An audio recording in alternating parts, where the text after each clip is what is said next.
Dá-me de beber. O quê? Você, sendo um judeu, pede algo para beber a mim, que sou samaritana?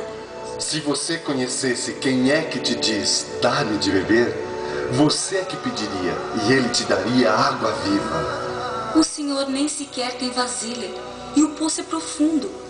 De onde vai tirar esta água viva? Aquele que bebe desta água terá sede novamente.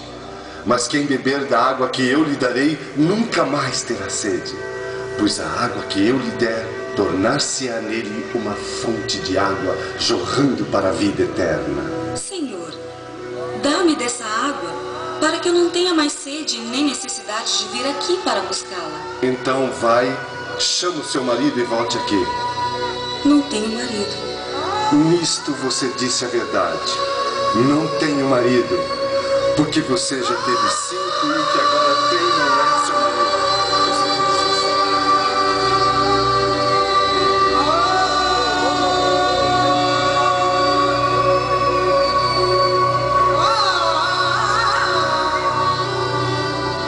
Senhor, sei que o Messias, que se chama Cristo, está para vir.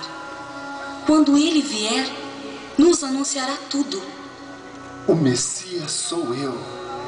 É quem fala com você. Então, você é o profeta que está por vir?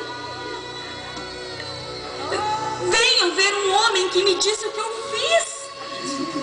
Não seria ele o Cristo? Filho, o Messias já chegou. O Cristo está entre nós. Ele é o Cristo? O Messias chegou, está entre nós. Eu falei com ele. Ele me pediu algo para beber, lá no poço do pai Jacó. Ele contou tudo sobre a minha vida até hoje.